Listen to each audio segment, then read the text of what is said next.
Yes, yes, yes.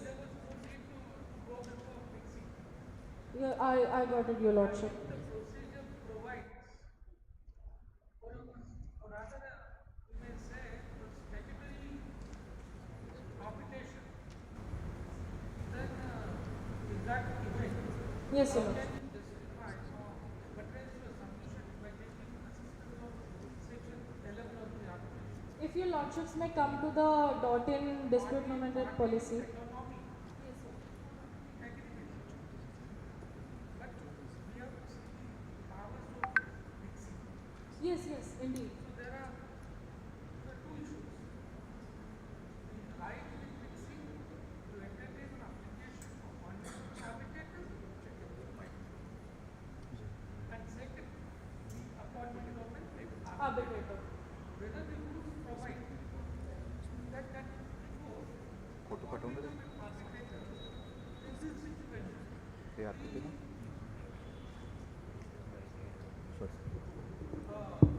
the Nixie is supposed to take the consent of the applicant.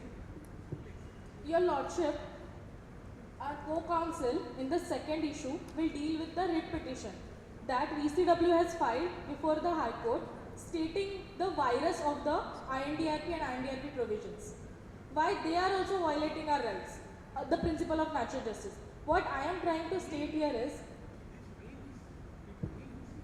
That there is a provision, otherwise there would be no need to challenge the virus. yes, I would come So to there that is an provision. inbuilt mechanism which provides for Arbitrator. appointment of an arbitrator and powers of the Nixie to appoint the arbitrator. Arbitrator.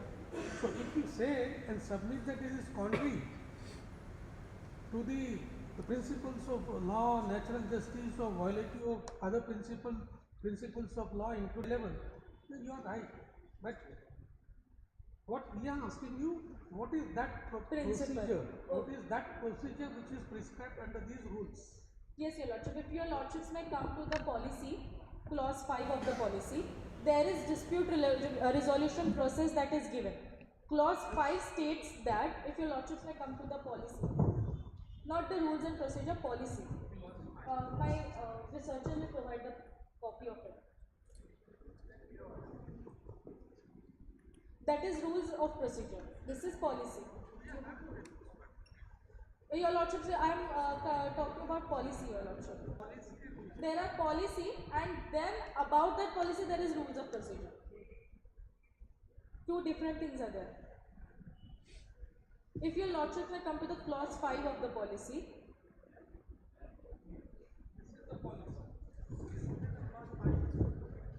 dispute resolution process. That entire clause clearly mentions that the adopting registry shall appoint an arbitrator from the list of appellant arbitrators. That means they are unilaterally appointed. Maintained by the registry, the list of arbitrators shall be published online by the dotting registry. It was of no use if I don't have any autonomy to choose my arbitrator, then only displaying that on the website of no use. Its website www.registry.in. The arbitrator shall conduct the arbitration proceeding in accordance with the Arbitration Conciliation Act. If arbitrator is supposed to conduct the entire arbitration proceeding in accordance with the Arbitration Conciliation Act, then he must have understood the section 7 and 11. Section 7 and 11 gives party autonomy. It talks about the concerns between the parties. If you are taking inspiration from some act, if you are stating that this act is taking inspiration or is working in accordance with the ANC Act, then why the NIXI has a power to unilaterally appoint the arbitrator? And when your lordships, if your lordship. Your sum and substance of the argument on this point is that there is statutory provisions under section 11 and then vis-a-vis policy. So according to you, the provisions will prevail and policy will, that is your sum and substance. Yes, your lordship. And when your lordship targeted on the pointed out the statutory legislation, why that will not prevail is because the INDRP is a policy framework. It is not a statutory legislation. When a statutory arbitration is conducted, like Electricity Act or Housing Society Act, there is a proper statutory legislation that gives power for a statutory arbitration and unilateral power to invoke arbitration proceeding. There is a mere policy framework which is even brought by some non-profit organization established under Section 8 of Companies Act. That is the reason why it entirely erases of the point of statutory arbitration as well. This is the reason why we are challenging the INDRP and INDRP proceedings also in the writ petition. And this has cleared out the point that there was no maintainability when NAXI went ahead and unilaterally appointed the arbitrator. This is how I summarize the sub-issue 2 of the problem. If your lordships are satisfied, may I move forward with the sub-issue 3? Sub-issue 3 at hand is very interesting. It is interim order that is passed by the arbitrator. If your lordships may come to the para number 8, therein your lordships will notice how the arbitrator has passed an order. Moot proposition, yes. It is clearly mentioned that Mr. Cranberry was appointed as an arbitrator. A detailed response was filed by DCW, and by way of interim application personal hearing was challenged, which we saw so far. Here, by way of interim order, Mr. Cranberry shut down the website till further decision by issuing directions to NAXI. It is very interesting, your lordship, that an arbitrator has no authority to invoke interim order, which is like a final relief. Your lordship, by passing interim order, it has terminated VCW from using the dotting domain entirely till the final relief is granted. This is exactly the phase of final relief. Final and interim orders cannot be final relief. For that, I will provide a precedent. If your lordships may come, my researcher will provide the Devraj case.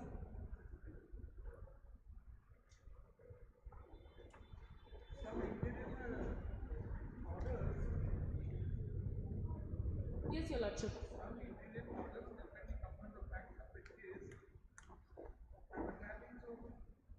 Yes, your lordship, I am coming to that point. The very case is talking about that. If your lordships can come to the highlighted part of Devraj versus State of Maharashtra, that very case talked about the two grounds on which the interim order can be passed.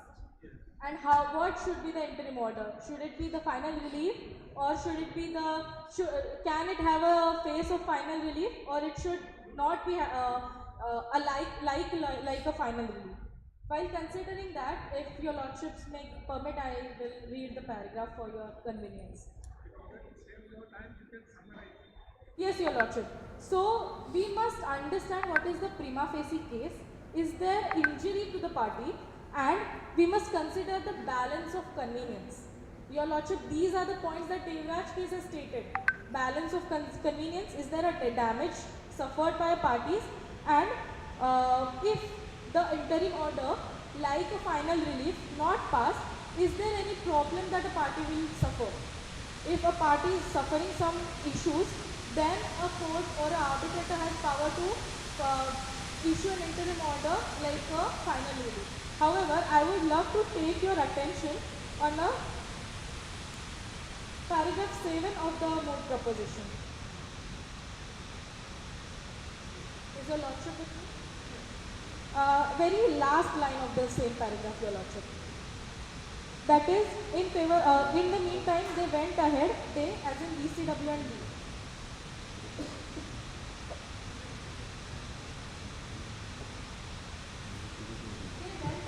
And have commenced business operation by obtaining domain name vcw.com and vcw.co.in. Your lordship, this must be considered that the VCW&B is granted a final relief through interim order, but VCWB has an option to run their business from two different domains already with them. They are not suffering any injury if the interim order is not passed. Whereas our petitioner entirely runs its backend servers on the only one domain. If this backend server is terminated, we have no option left with us. our entire system will collapse. How we are going to handle 8,000 employees? And your lordship, Arbitration and Conciliation Act talks about preservation of status quo. The status quo has to be maintained. That when a pet dispute is going on, party can, a interim order cannot be passed, which has a face of a final relief, because arbitrator is supposed to maintain the status quo. Arbitrator is clearly not maintaining the status quo. It is terminating our domain name and infringing a right to use that very domain even before the final relief is granted. We don't know final relief is granted in whose favor. Till then, we had a right, we have a legitimate right to work on that domain name because we have no other option. We can see in the Moot proposition that DCW&B has a much earlier already opted for two different domains when they entered in the business of India. It is not, so domain name, there were domain names they were holding in the foreign country. But when they came to India, they noticed dotting domain name is already taken. They went ahead and registered with two different dotting domains. What that means is they are not really having any damages. No injury has been caused. What is the contention? There is no balance of convenience, your lordship. When this Devraj case talked about balance of convenience, they talked about this only, that there must not be inconvenience caused to only one party. Arbitrator cannot be biased. If they have option, if they can run their business, business is not getting shut down because they don't have dotting domain name. However, if we don't have dotting domain name, our entire backend service will collapse. If you're watching the public, not watching.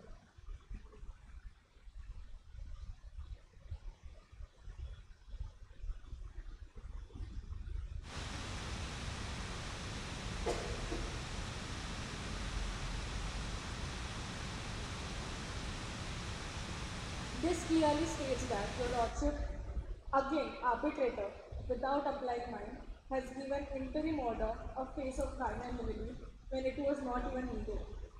There was no balance of convenience, no injury was caused to the respondent in the case when they had already option to go ahead with their business, and it has caused irreparable injury to our petitioners that they cannot use their domain name even having legitimate use, no bad faith, no cyber squatting whatsoever.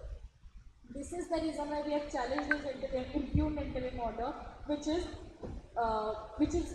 passed by arbitrator without applying mind, and which is in clear violation of principles of natural justice as well as balance of convenience and the precedent that is stated in the Devraj case that a final relief can have a face of an interim order.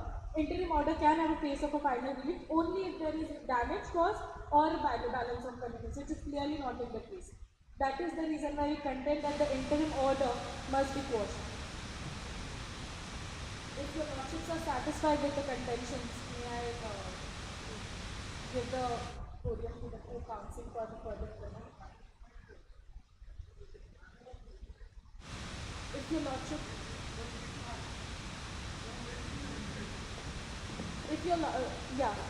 if it may caused by the honorable.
rule number 2 from the side of the petitioner, and I'll be reading its second issue and third issue. Second issue being whether use of trademark by BCW is proper as per the Trademark Act under section 134.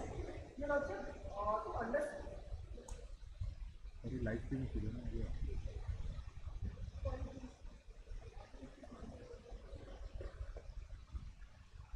Am I audible? Much audible. With the permission of that. Your Lordship, while I will be dealing with the trademarks issue, I would like to bring attention of the Honorable Bench to the Trademarks Act. Firstly, to the immediate definition of what is trademark as per the section 2ZB of the Trademarks Act.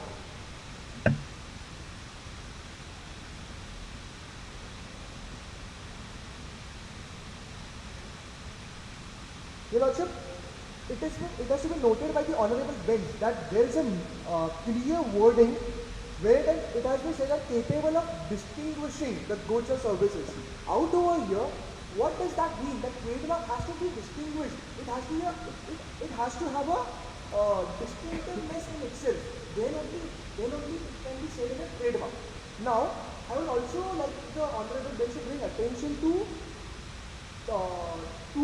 section 2, subsection 1M of the Trademarks Act, wherein the word mark has been defined. Where it has been said that it includes name, word or letter. Out over here, we have a mark with a name, that is Vakil Chaiwala. We have a mark with a logo, that is the composite mark of the Vakil Chaiwala, and we also have an acronym mark, that is BCW. Out over here, now I like to bring attention of the Honorable Bench to section 2(1)(o) of the Trademarks Act, which includes the abbreviation of the name trademark. Abbreviation of the name trademark, which means that BCW, which is an abbreviation of my own trademark, it can also be registered. And lastly, all these trademarks, the mark, the trademark itself, the name trademark, the composite mark, and the individual mark of an acronym, all have been registered by the learned power, by the petitioners. So, it can be stated that since all the trademarks have been registered, we have a genuine reasoning of owning this trademark. And the trademark registry is very much well enough to understand what should be registered and what should not be registered. With regards to that, Your Lordship, moving forward, I would like to bring attention of the Honorable Bench to a case of Rajat Agrawal and Spartan Online. My researcher will be passing of the judgment for the convenience of the bench.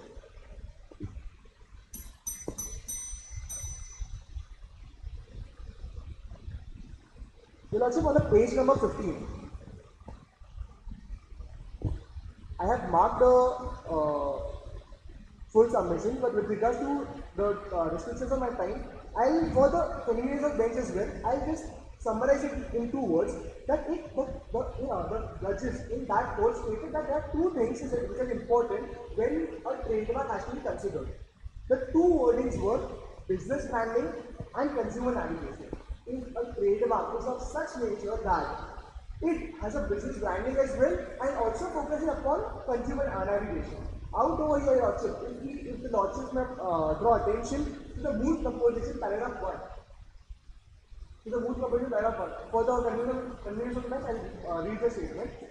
The business model of BCW revolves around opening an outlet either in court precedents or in immediate vicinity and targeting the crowd of litigants and lawyers coming to the court. Out over here, there's a new model which is taken into consideration. If a new model is of such nature that has a unique business branding altogether. Now, this type of trademark is nowhere registered. So this is something new which is brought by the petitioners, and that's the reason we have a correct reason of holding a trademark under business branding. Now, the second condition, which was with regards to consumer navigation. Now, for consumer navigation, we need to have a unique trademark name. Out over here, a unique trademark name has been brought by the Vakil Chaiwala, because if we focus upon the name Vakil Chaiwala, which means that there's a lawyer who is entering upon the business of tea. So this is something which is a new concept altogether, wherein we have brought a concept of a lawyer who is engaging into the business of tea. So this becomes, with your doctor's permission, may I continue? May I be granted some more time? Oblige. Also now, there's a new concern. Also, I have to conduce the issue number 2 as well as issue number 3. May I grant some more time? As per the rules of the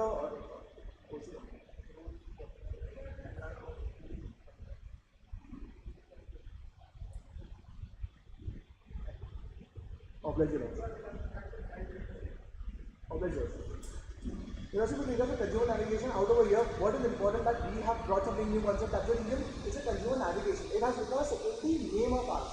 Wakil is a primary name, but Wakil Chairman has become a secondary name altogether. Now, with regards to that, this was with regards to how I have registered my trademark.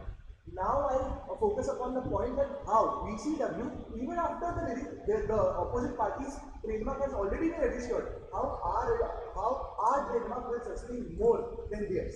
Out over here, there are two conditions wherein a trademark can be settled off. One being cyber spotting and another being passing off. Cyber spotting, as the co-counsel did, it has not happened out over here. With regards to passing off, section 27 of the trademark act deals with passing off. There was a case of Yahoo versus Akash Arora, wherein it was stated that my co-counsel will be passing off the case. In that case, also three conditions were taken into consideration while dealing with how trademark will sustain even after the other party has already trademarked something. That is with regards to one, goodwill, second, misrepresentation, and third, being damage. If I have a goodwill, if the other party has a goodwill, then they have the right to claim the trademark. They have a goodwill, they have very good goodwill, they are international market bankers, they have very good goodwill. But second condition being misrepresentation. The opposite party against whom the complaint has been filed, they should be misrepresenting the opposite party's trademark. We have no chance of misrepresenting the trademark because we are having it in prior. We are using the trademarks, using the name itself since 100 years ago and have trademarked the same since 1983. How can I misrepresent that thing? And now the second thing, that is with regards to damage. If I have not misrepresented, there is no chance that I have damaged something of this. I have not damaged, and more importantly, my server is a backend server. Even if any random person wants to access my server, they need my permission to access that server. So they cannot have a single damage because of the same. Now, with regards to that, this was with regards to my submission on the issue number 2. With the permission of the bench, may I move to the issue number 2? Much obliged, Your Lordships. Your Lordships, while dealing with the issue number 3, which is with regards to arguments before the High Courts under Article 226 of the Constitution of India and commercial appeal under Section 13 of the Commercial Courts Act. There are two sub-issues in the present case, that is with regards to the writ petition and second is with regards to the commercial appeal. The council is dealing with in two different stages, one being the writ petition.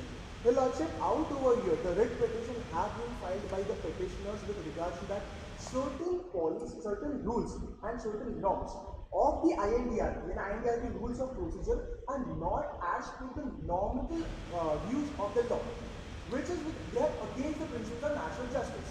Now, how?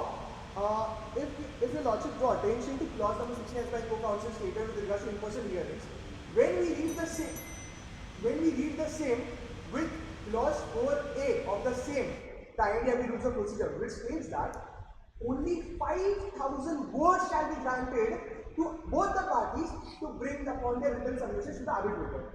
When it's a nominal fact that when a person wants to complain, they will be registering a complaint. But when an individual has to defend that case, they need more submissions to present all the facts of the case, the intricacies of the case, and all the laws to be argued upon. So, the number of words are not limited, and that's the reason there is a need to bring a change in the INDIP rules and rules of INDIP and INDIP rules of procedure. With regards to the commercial appeal, because of time constraint, with the Lordship, much of it. The Lordship, with regard to commercial appeal, I'll bring attention of the Honorable Tribunal that this is a case where we have a backend server, but they have two servers. Our party has just one server, they have a problem with the same, but they are owning two servers, which we don't have a problem. They can coexist with us, but they have a problem because they want to not conduce into competition law. They want some other party who may, on certain occasions, become a big company. They don't want that, want the same, because it's in the same food compositions. They want us to sustain off our domain name. Now, with regards to this is a case of reverse domain name identity, which means that since they have a lack of right, since there's a bad faith with them, since there's a baseless nature of having that domain name, they are actually doing a reverse domain name identity. And with regards to that, there was a case of Tata Motors Limited versus Amit Badiani, wherein it was stated that if the trademark is in prior use and has a legitimate value, there is no need to take that trademark from the holder of the same. And since we have a prior use, I request the Honorable Court to adjudicate upon the same and pass a favor on the part of the, if the Lordship want to hear the prayers or much oblige the Lordships.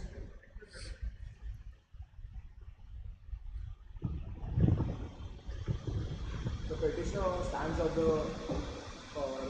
oral submissions. Much oblige.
Yes, you can proceed.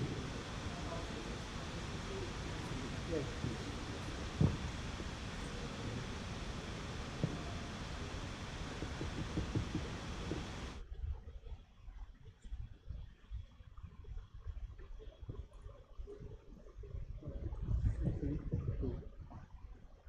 Good afternoon to the Honorable Bench. If it may please, the Council seeks permission to address Bench as a Lordship. Much obliged, Your Lordships. The Council is appearing before the Honorable High Court in the matter of Vakil Chaiwala petitioner versus DCW and B Respondent on behalf of the Respondent. The council will be dealing with the first issue, while the co-council will be dealing with the second and third issue. The counsel for respondent initially approached the Honorable Supreme Court under Article 136, read with Article 142 of the Constitution of India. Subsequently, the Honorable Supreme Court has clubbed all the matters together before the Nagpur bench of the Bombay High Court. Hence, we are before this Honorable High Court as directed by the Supreme Court. The council seeks permission to begin with the statement of facts. Vakil Chaiwala is a family-owned business established in 1906. It sells tea, coffee, and snacks near courts. On the other hand, VCWB, originally a hedge fund launched in 1998, later acquired by NCX, which is the parent company of the Respondent, a fast food brand, and it rebranded itself in 2006 after a cryptocurrency scandal involving Bit token. The council would like to mention that the name of the VCWB before was Burger Barrel and Jar, which in its initials, if you are speaking acronym, it's BBT. But due to the cryptocurrency scandal in 2014, the parent company was forced to change the name from BBT to Very Crispy Wings and Burgers. Yes.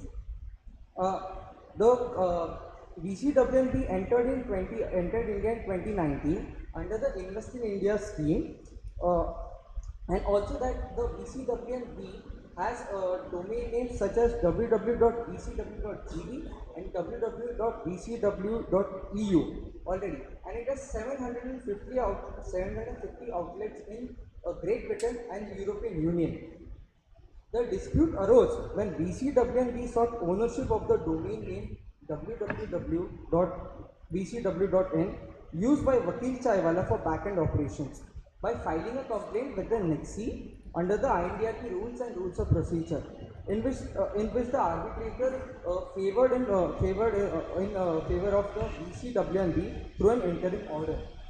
In response, VCW initiated litigation onslaught, which include a trademark suit under Section 134 of the Trademark Act 1999 in the Nagpur Commercial Court, a writ petition in the Nagpur bench of the Bombay High Court challenging INDRP and its rules of procedure, and appeal in the High Court's Commercial Appellate Division bench against the interim arbitration order, a competition law complaint alleging abuse by VCWB.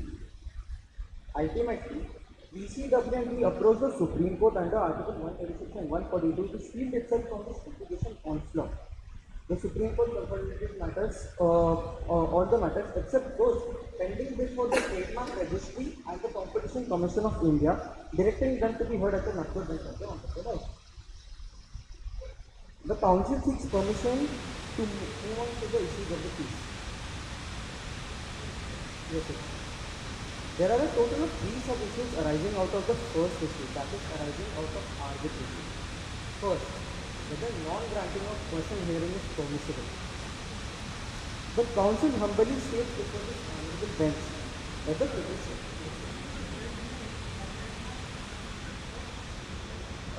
the trademark VCW was registered by the petitioner's custodian in 1983. We are, yes, 19. In 2019. In 2019, we have entered India. Yes. So that time we have already registered. Yes. Yeah. Yes. Which your lordship and the consequences. Yes. That the petitioner's claim stating that the request which was denied by the arbitrator and in turn violated the principles of natural justice as a fundamental basis. Your lordship, my researcher will give me the copy of the INDRP rules of procedure and the INDRP.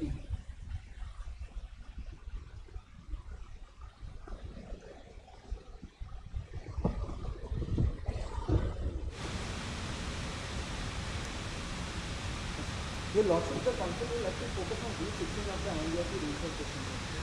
Yes. Which explicitly state that there are to be no in-person hearing unless upon the request of either or both parties, meaning that such hearing is detrimental in deciding the conflict. This rule establishes that personal or in-person hearings are only granted in very exceptional cases and is a privilege to the party. And the scarcity of case laws regarding this further proves that this method works. The council would like to state that the INDRP, which is the Dot-in Dispute Resolution Policy, as is a dispute resolution mechanism which is derived from the Uniform Domain Resolution Policy, which is further under WIPO, which is the World Intellectual Property Organization, whose main aim is the protection of trademarks, its global consistency, and that domain names are used in good faith. The entire rationale behind this project is to ensure that disputes are resolved swiftly and effectively. Yes. The arbitration, your lordship, the council will appreciate. But here the petition failed to prove that the urgency is needed for a personal hearing.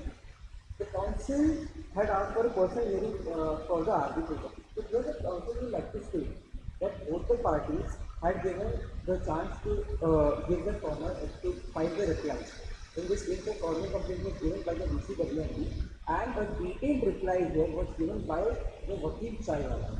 Not a half article, but detailed reply stating why the domain name VCW.com should not be transferred to the VCWMD and should be kept for the VCW.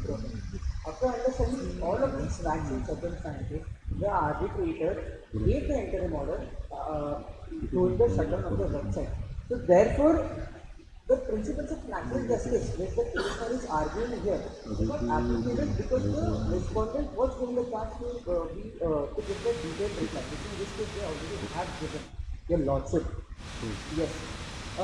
Your lordship also that the natural justice here that as stated in the under Rule 16, the personal hearings are totally under the discretion of the arbitrator. And so therefore that the principles of natural justice are not violated here. Secondly, that the non-grant of a personal hearing does not violate principles of natural justice. Both parties were afforded equal opportunity to submit written arguments and evidence. As both the parties have the 5,000 word limit, not one of the parties, both parties have to follow the same rules and procedures. So here the natural justice principle of natural justice is being followed because the VCWMD also has to file the complaint within those 5,000 words, and so also as the petitioner. Yes. The council would now like to move to the second submission. No, what is your submission on the point that there is no statutory backing to the policy which restrict the personal hearing in some of the cases, or rather it is to be given in rarest of rare case. Yes, Your So Lordship. what is your submission of the to this point on the submission of petitioner? That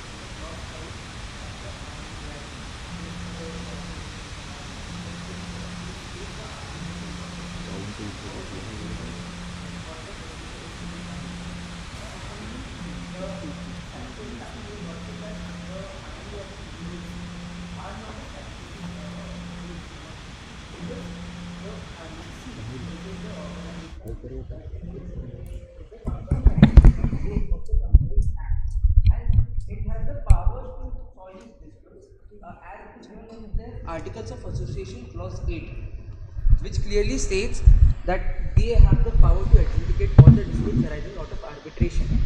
And since it's a company under the Section 8, which is a company of a charitable trust, and it comes under the Ministry of Technology.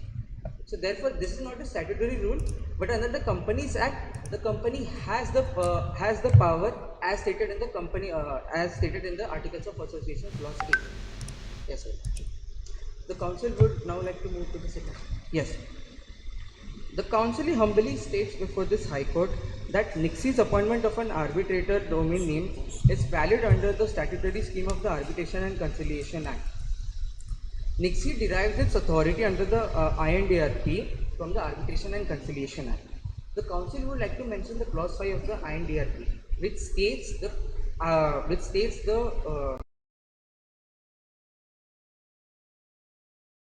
council would like to state here is that in the clause 5, as stated by the petitioner, that there is no transparency in the arbitration proceedings. Your lordship, it is clearly stated in the clause 5 that the IND registry shall appoint an arbitrator from the list of empaneled arbitrators. So there is already a list of empaneled arbitrators already on the NIXI's website. So there is already a transparency here that who the arbitrator will be appointed from those lists. Yes, your lordship. And also this is to be read with the section 7 of the Arbitration and Conciliation Act 1996. Section 7 of the Arbitration and Conciliation Act defines an arbitration agreement as agreement by the parties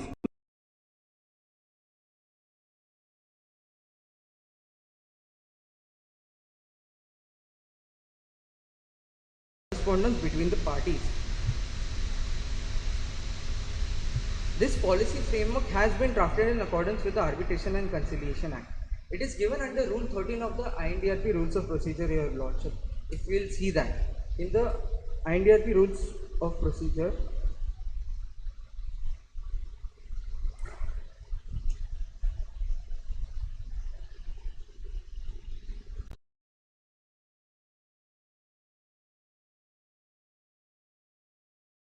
an arbitrator shall conduct the arbitration proceedings in such a manner as it considers appropriate in accordance with the Arbitration and Conciliation Act 1996 amended as per the. So here the arbitrator is already following the rules and procedures which are needed under the Arbitration and Conciliation Act. Yes. Your lordship, the council would like to state that the petitioner claims that there is a formal agreement between the parties. The council would like to focus on that now. By the petitioner implicitly agrees to abide by the INDRP and its procedural rules. This implicit consent forms the arbitration under section 7 of the Arbitration and Conciliation Act 1996. Here the respondent would like to focus on the section 7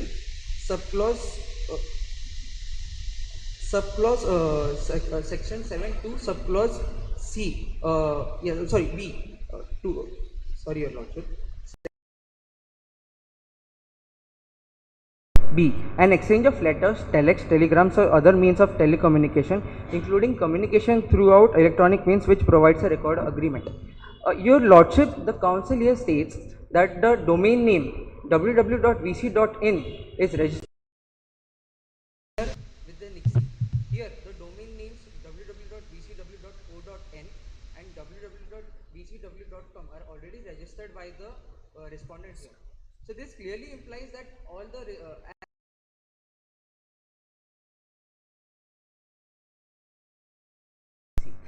and the petitioner has also agreed to this.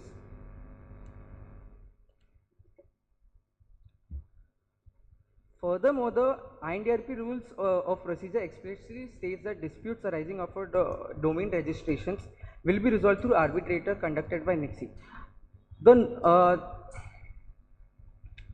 Yes, your lordship. The council would now like to move to the third sub-issue, your lordship. Yes. Yes.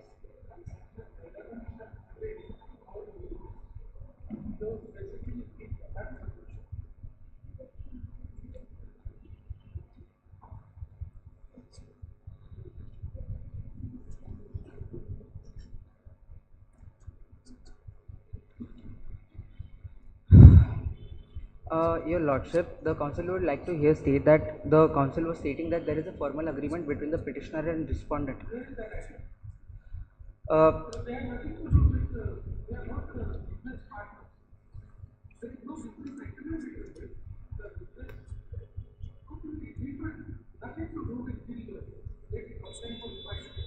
Yes, your lordship.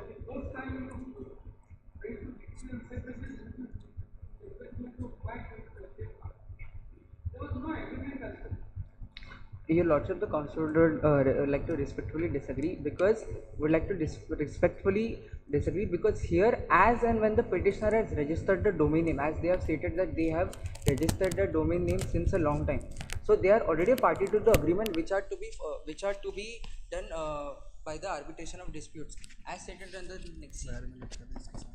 Yes, your lordship, because the NIXI as stated by the council already has the power by registering these domain names. The council would like to say that if the same case would have happened. No, your lordship. It's a company under the company's section 8 of the Companies Act, your lordship. Yes, as stated by the council earlier. Yes. The council would now like to move on to the third sub-issue of the first issue, whether the impugned interim order is maintainable. Your lordship, under section 17 of the Arbitration and Conciliation Act, it grants the arbitrator the authority to issue interim orders that are deemed necessary for the preserving the subject matter of dispute. In this case, the subject matter of dispute is the domain name, that is www.bcw.in. Yes. Your lordship, the council would like to state this interim award applies to be an this interim order applies to be an interim award. The council would like to explain that further with the permission of the lordships. Yes. Yes, your lordship, as you will see, under clause 11 of the INDRP remedies, the remedy, though there are only two remedies available under the INDRP rules, INDRP and its rules of procedure. First, that is for the cancellation of a registrant's domain name or the transfers of the registrant's domain name. Yes. The council would like to state that here the arbitrator has followed all the rules and regulations needed under the Arbitration and Conciliation Act, because first,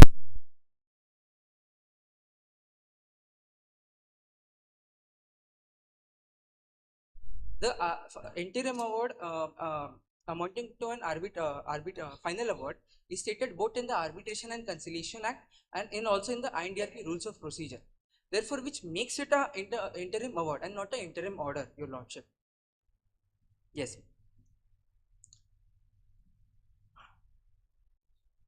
Yes. The Honorable Supreme Court of India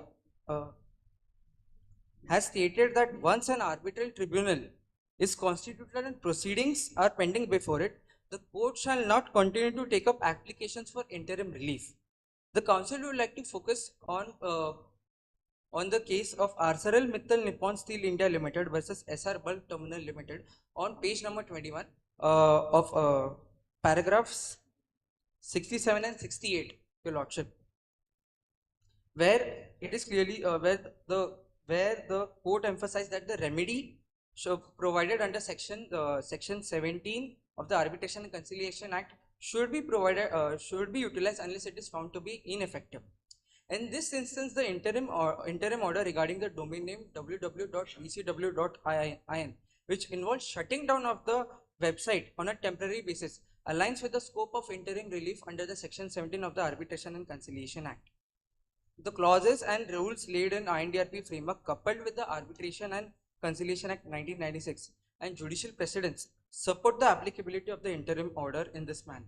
Your lordship, the council would like to state that the petitioner has mentioned the case of Tata Motors Limited versus Amit Badiani, where they stated but here the council would like to state the facts that the Harrier used to sell, in this case, Harrier used to sell toiletries instruments, and the Tata Motors used to sell cars. Here the class of goods are totally different, your lordship, as we can see. Therefore, this case cannot be implemented here, because here both the classes, both the companies come under the trademark class 43. Yes, and because in the hotels and restaurants, but here in this case, the classes of goods are not similar, so they can't be applied here. Yes, the council will also yes. Your lordship, now the co-counsel will continue with the pleadings of the case relating to the second and third issue of the issues respectively.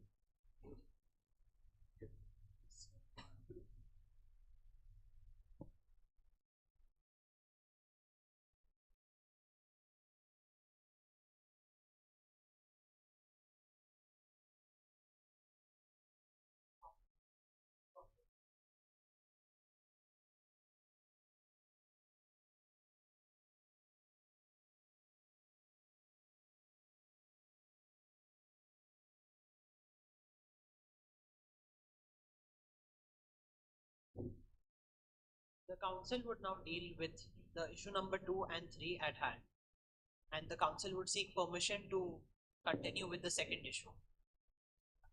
Your Lordship, the second issue over here which we will be dealing with is whether the use of trademark by VCW is proper as per scope of the Trademarks Act under section 134.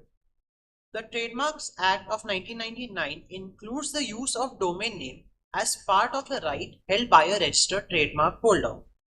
Section 2, subsection 1Z of the Trademark Act also states that service basically means of any description which is made available to the potential users and includes the provision of service in connection with business of any industrial or commercial matters. In this case specifically, VCW and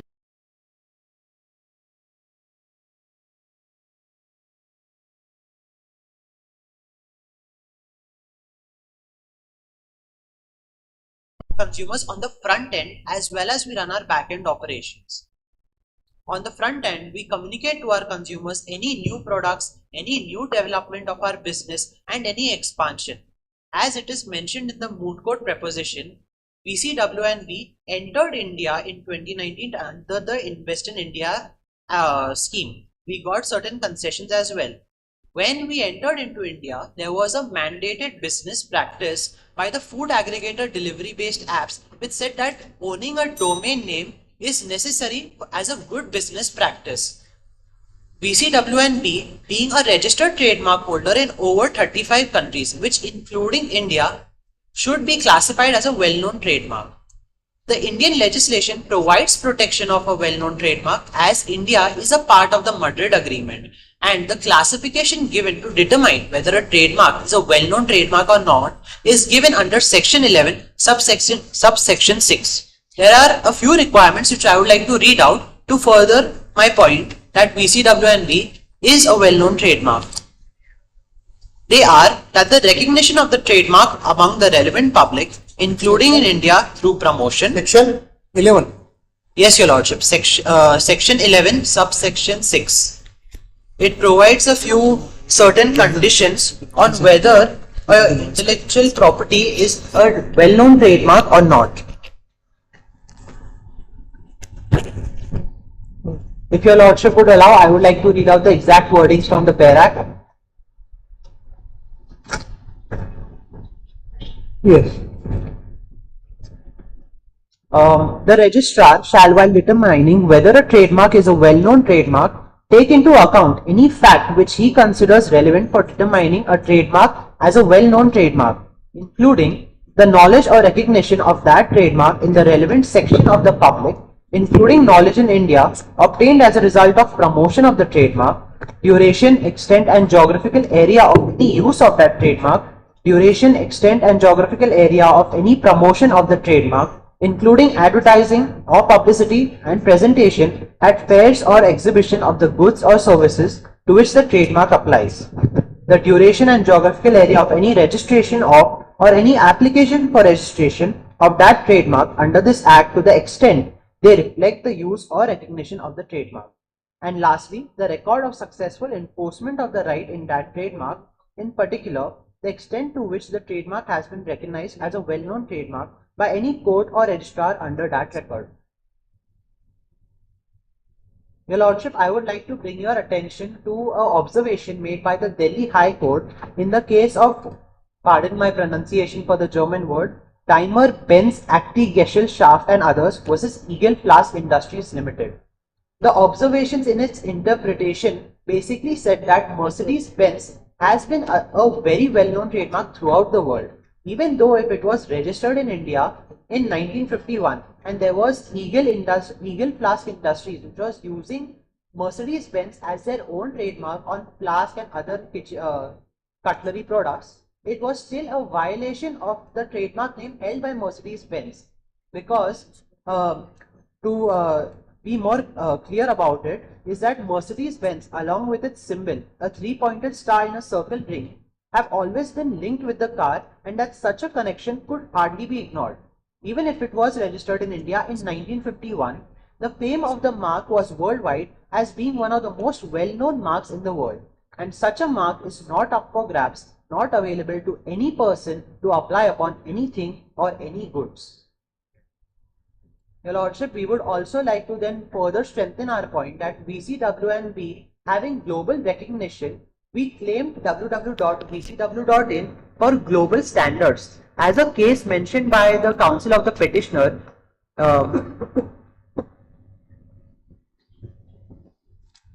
which was Rajat Agarwal versus Spartan Online, there were two conditions. There were dual conditions. One was branding procedure and consumer navigation. Being an internationally acclaimed trademark, we completely prioritize a uniform set of standards of our branding, marketing, advertising, and even production of our goods and services to the public. And the second, consumer navigation, as already pointed out, we use our website on a much wider scope than used by the petitioner. That is why when we asked for global uniformity, that was our main contention, so that there is uniformity across all platforms of our website, as well as global standards are matched. Hence, the unauthorized use of the domain name, that is www.vcw.in by Vakil Chaiwala, constitutes a clear infringement of VCW&B's trademark rights, which are recognized under the Trademarks Act 1999. And the counsel of the petitioner had also claimed that we were claiming misrepresentation on their part, which we have never ever claimed in front of any tribunal or any court or even during the arbitration proceedings. All we requested was the delisting of their domain name and to be handed over to us for our global uniformity of branding procedure, because the cost incurred on our behalf to rebrand our complete structure would be a very large inconvenience. If your lordships are satisfied, can I move on to the third issue? The third issue is that the arguments before High Court in writ under Article 226 of the Constitution of India and the commercial appeal under Section 13 of the Commercial Court Act of 2015. Your Lordship, the arguments presented by the petitioner under the writ are a ploy to delay justice and obstruct this resolution of this matter. The INDRP and its rules of procedure were adopted by NICSI. NICSI being established in 2003 by the government under Section 8 of the Companies Act. Its main function was to manage the .in registry and to resolve the disputes relating to the domain names. And the council would also like to bring your attention to the case of Harbanslal Sania versus Indian Oil Corporation Limited. I would not be reading the exact extracts to save the time of the court, but I would like to put forth the point which they were heading towards, which was that the court had emphasized that when alternate forums are already available, that should deter courts from exercising writ jurisdiction unless there is a breach of natural justice or fundamental rights. In this case, there was however, no such breach of the principles of natural justice, either the fundamental rights, as both parties were given an equal opportunity to present their case before the learned arbitrator by filing a 5,000 word written submission with the along with attaching of annexures, but such complaint could not exceed 100 pages. These limitations was applicable to both the parties. There was no bias, there was no preferential treatment given to either party. And moving on to fundamental rights, there was no violation of it, as we have already given them a right to be heard. We were also being given the right to be heard. Hence, the impartiality of the arbitrator which was being challenged and the procedure with which they were elected is on a very shaky basis which was put forth by the counsel of the petitioner. Hence, we would like to humbly ask that this makes this particular writ not maintainable before this Honorable High Court. I would like to also further on to the second part of this issue, which is the commercial appeal under Section 13 of the Commercial Courts Act. Under Section 13 of the Commercial Courts Act, it provides a clear procedure of hierarchy of court system to apply when a pecuniary subject matter is available for dispute. According to the amendment, the valuation of a subject matter was reduced from 1 crore to 3 lakh rupees. In Maharashtra specifically, according to the Gazette notification by the Maharashtra state government, it is that any suit valuation of 50 lakhs can be tried in a commercial court. Over here, the petitioner has directly bypassed the procedure and the hierarchy and immediately gone before the Commercial Appellate Division of the Honorable High Court at the Nagpur bench. Whereas we claim that according to following proper procedures, they should have gone directly to the Nagpur to the commercial court at the Nagpur bench. That is how proper judicial oversight could have been done, and if an order was passed which aggrieved either party, there is a proper procedure to go towards the Commercial Appellate Division. And relating to the pecuniary subject matter, it is clearly mandated that only pecuniary subject matters of above 1 crore can be directly tried into the High Court. The council would seek that if there is any clarification required on your lordship's part, the council seeks permission to move on to the prayer.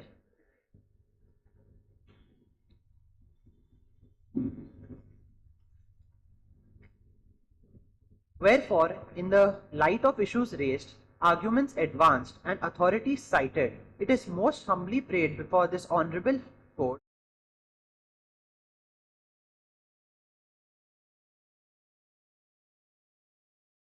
the impugned interim order passed by the arbitrator according to INDRP and its rules of procedure, to kindly dismiss the litigation onslaught brought by the petitioner, and to kindly acknowledge the respondent's demands for damages of 2 crore rupees only for litigation costs, and decide on its validity as per the law and facts of the case, and or to pass any other order it may deem fit in the interest of justice, equity, and good conscience, all of which is most humbly and respectfully submitted.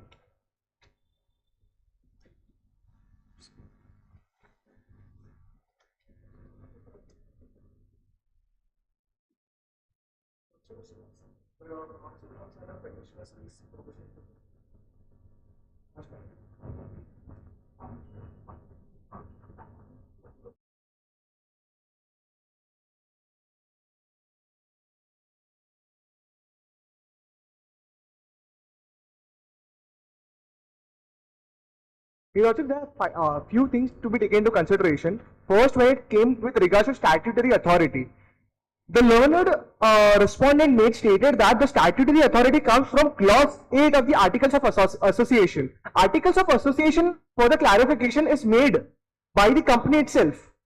So today if I begin a company wherein I state that I from today will have the power of a stock broker exchange, so will I be having that power from tomorrow? No, that's not possible. So, and more importantly, with regards to this, that Articles of Association states the function of a company. It doesn't give it a statutory power.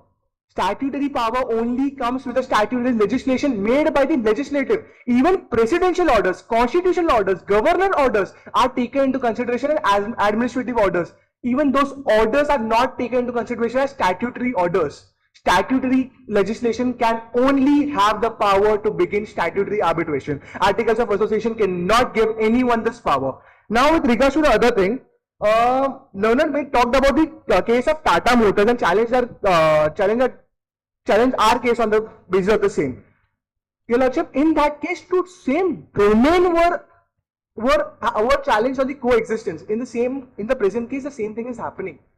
Probably facts are always different of each and every case. The law has to be taken into consideration. The law is same. Now out over here, the mooter number 2 pointed out, or the mooter number 1 pointed out that one of our case is not similar to the case just because one of the class 42 is different.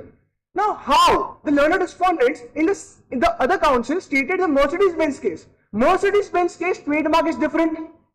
The class of the trademark doesn't come under 42. Then how they are quoting that case? If we cannot quote a case which is not of the same class, how can they quote it? They are using the precedents in a manner that favors them. This is one of the things to be taken into consideration. Now moving forward, with regards to the mated agreement that was stated by the learned Meet. Mated agreement comes under Article 51 of the Constitution of India. It only states that only if there is a need to do this, there is a need of if the present legislation of this country are not enough, then we can refer to international guidelines, international conventions, international agreements. Out over here, if we refer to the section 34 of the Trademarks Act, it clearly states that prior use is important and it has to be maintained.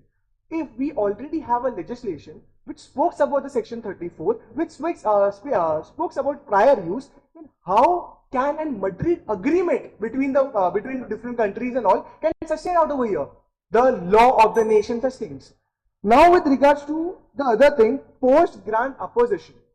Now, the learned made stated that they have nowhere, in no jurisdiction have challenged our trademark. If the lordships refer to the facts of the case, learned respondent may have, though this case is not in the powers of the present bench, but they have what they stated that they have nowhere claimed our trademark. Post-grant opposition was filed by the learned respondents in the trademark registries. Then if they didn't, if they are stating that they have nowhere claimed our trademark, why did they file post-grant opposition in front of the registrars, the trademark registry? They shouldn't have filed that. Now, with regards to the other thing, which is one of the most important thing, the learned made stated that there was a writ jurisdiction which is not maintainable because we had to approach to alternate forum. As much as I know the law sustains that writ can only be filed in High Court and Supreme Court, and only I can challenge a policy framework, the constitutionality of policy framework with certain severable principles only in front of High Court and the Supreme Court. The first place I can approach to is the High Court. I have done that. So I have not surpassed any constitutional limits. Now, with regards to the commercial appeal, they stated that the commercial appeal should not be maintainable. Your Lordship, pecuniary jurisdiction of our case was 1 crore, and more importantly, this was with regards to procedural law. Now, if the lordships refer to the moot proposition, it has to be noticed that the maintainability, which has been challenged by the learned respondents, the maintainability has already been decided by this honorable court. Now, again challenging the same would be just like deciding upon the competitiveness of a bench of a court. That was much obliged.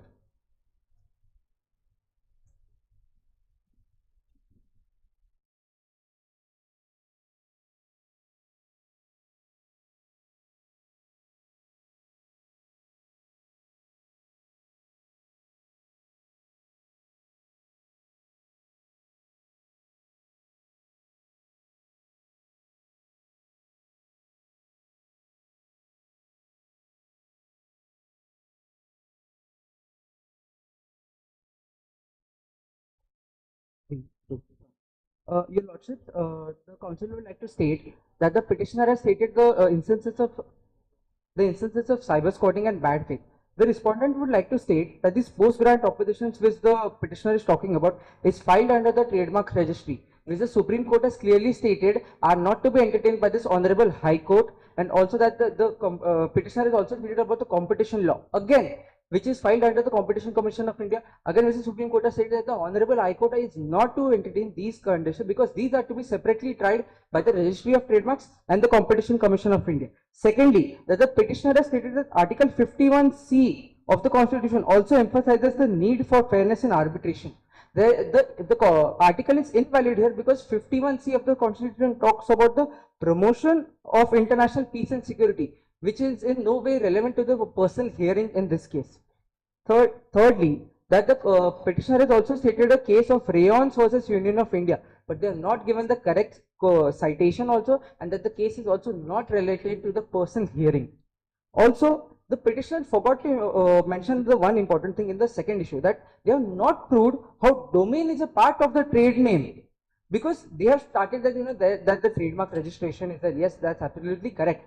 But how is the domain name www.vc.in is not even correct crudely with the case law. Also that yes, Your Lordship, the petitioner has also stated that there is a unilateral appointment of the arbitrator by NIXI. Here, the council will like to state that there is not a unilateral appointment of NIXI as stated in the clause 5 of the INDRP, which clearly says that there is an empaneled list of arbitrators, and also that there is already alternative remedy available to the petitioner. Yes, in the NAGPUR rules of procedure, which is the clause 11D, your lordship, which clearly states that if the petitioner has a problem with the neutrality or the impartiality of the arbitrator, they can go to the Nixie or the Ain registry, which the petitioner has failed to do so. Yes, your lordship. Much obliged.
The party, both the teams did wonderful job, but we have to go by the calculation that we will be doing within short passage of time. And I congratulate both of you for participating very well.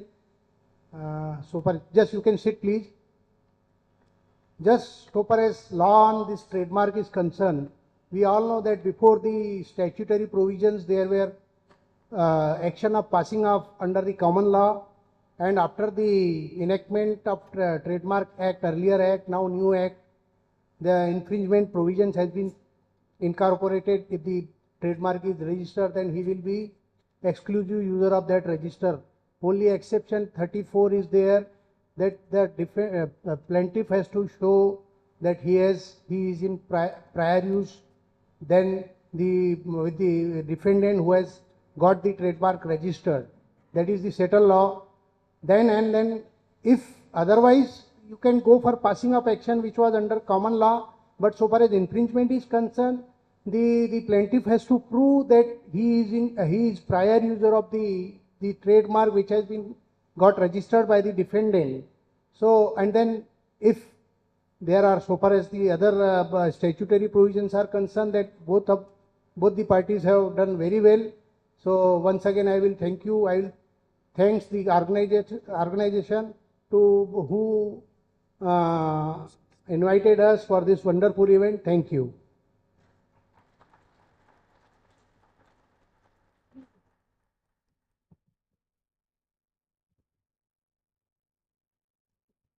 My esteemed colleague, Brother Justice Chanwani, Principal of the college,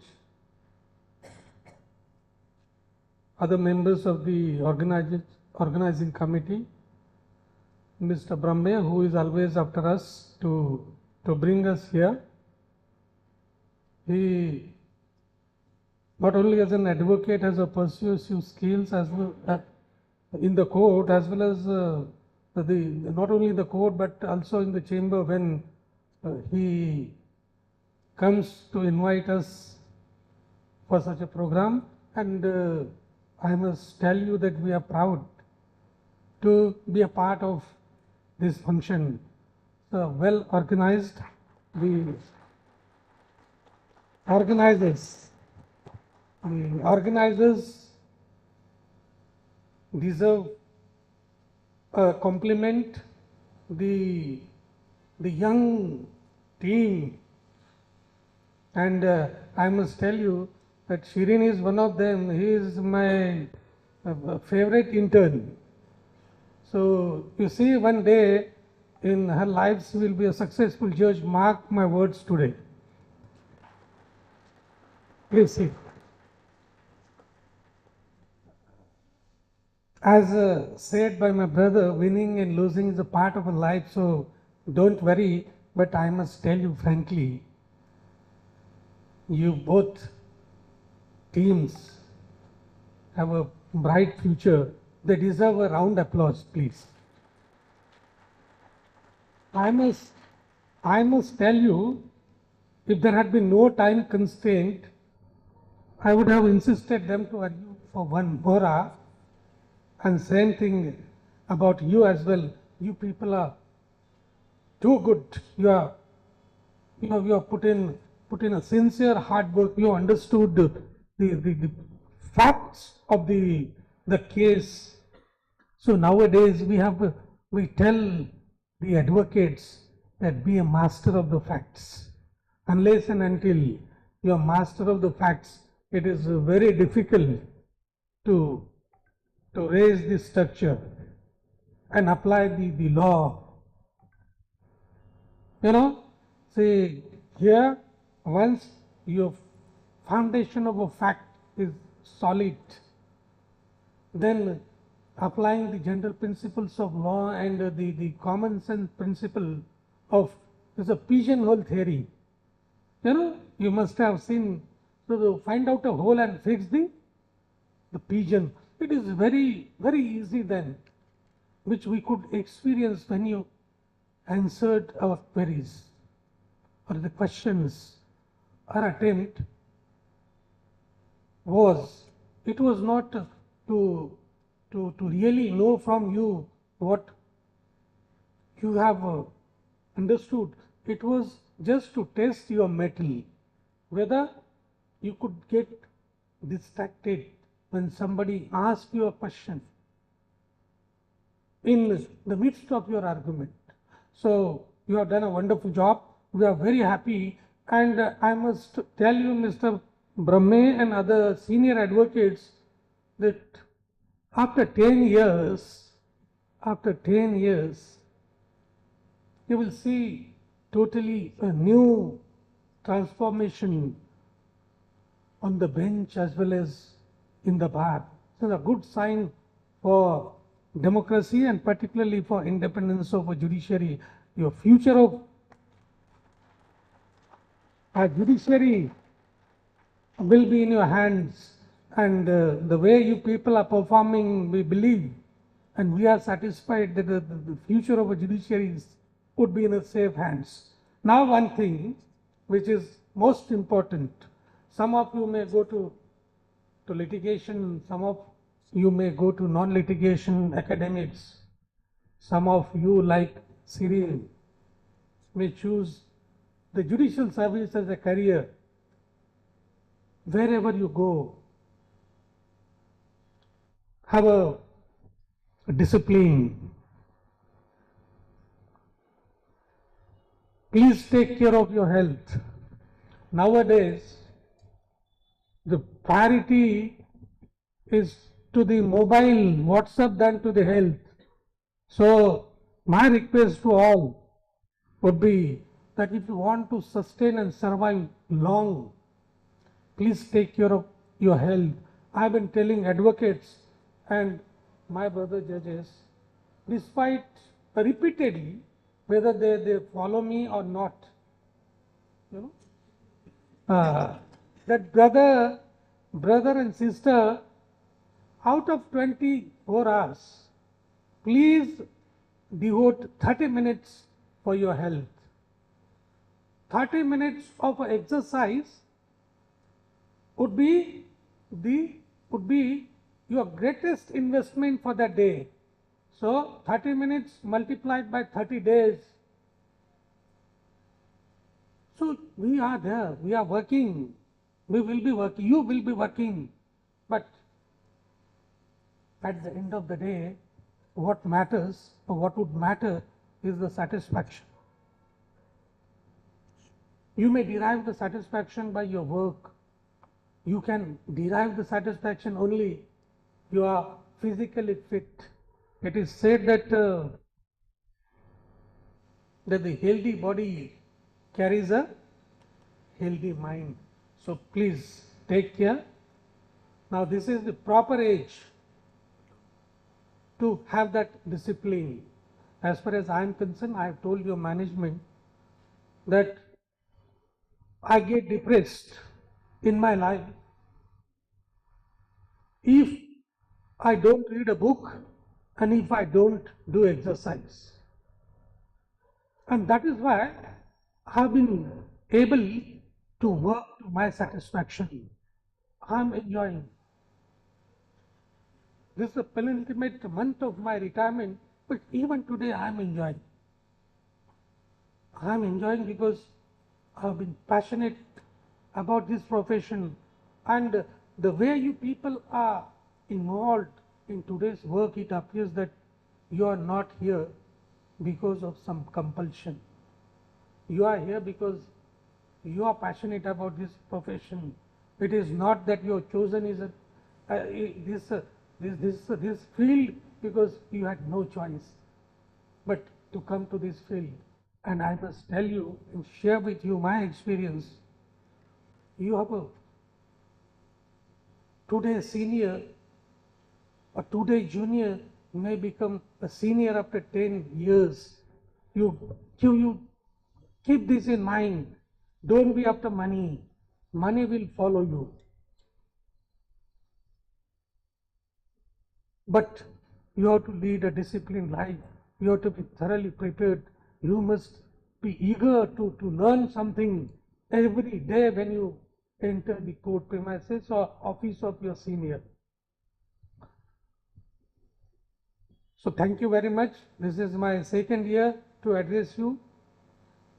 Be careful while interacting with your colleagues, arguing against your colleagues. So why in a reply I could notice that the young man was a bit angry. He did not like the submissions. You may like, you may not like.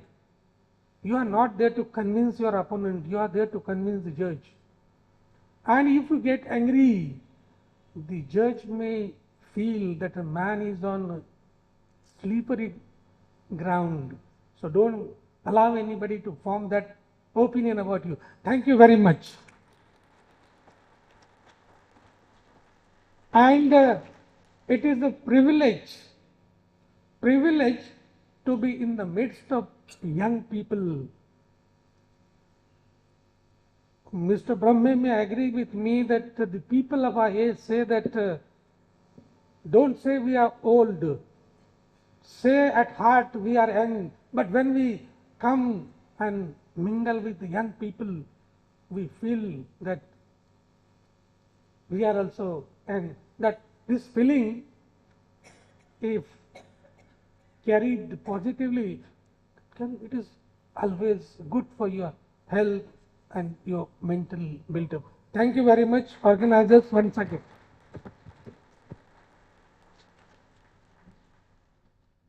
Thank you, sir.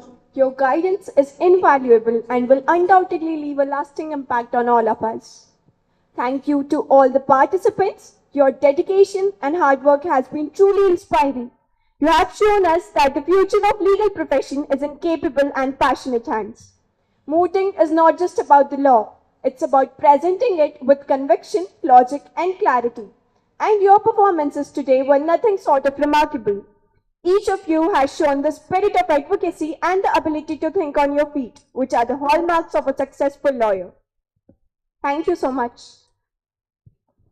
And he has taken a promise from me, Mr. Brahmi and your principal, that before I leave Nagpur, after my retirement or I demit my office, I should come here and share my experiences about the bomb blast case with you. And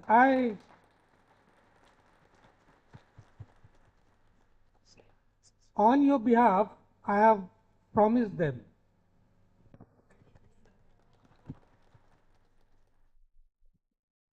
In the words of William Arthur Ward, feeling gratitude and not expressing it is like wrapping a present and not giving it. As this remarkable event comes to an end, we pause to reflect on the success of the day and efforts that made it possible.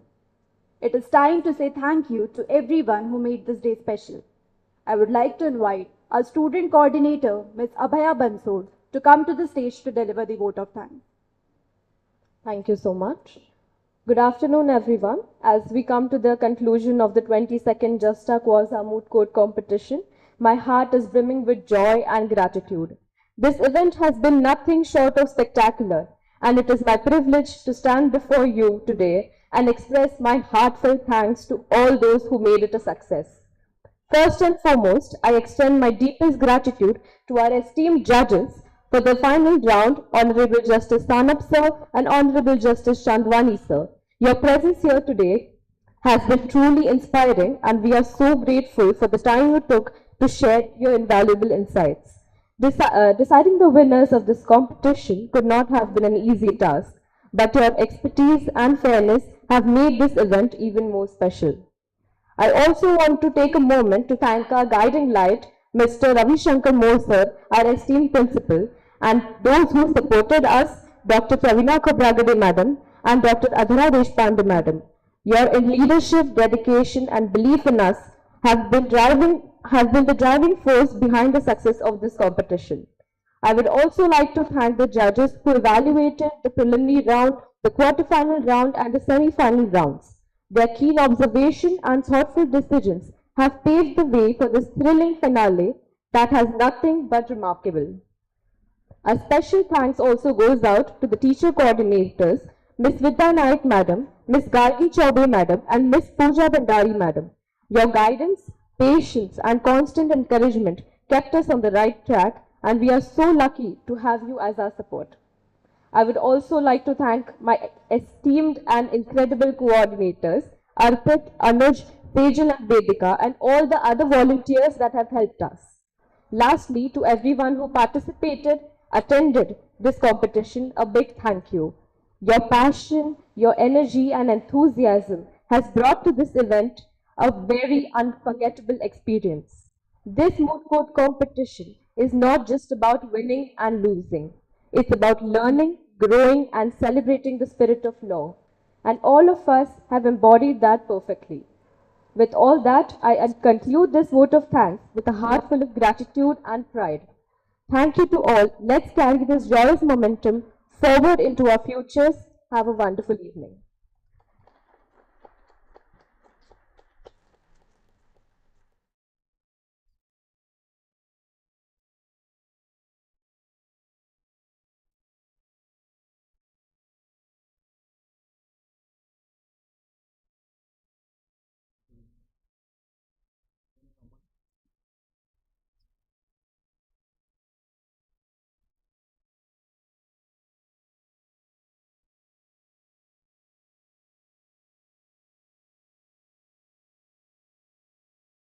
बरोबर आहे यार, set कर बरं sound बरोबर. एवढी humming आहे का विचारू नको. बॅकग्राऊंड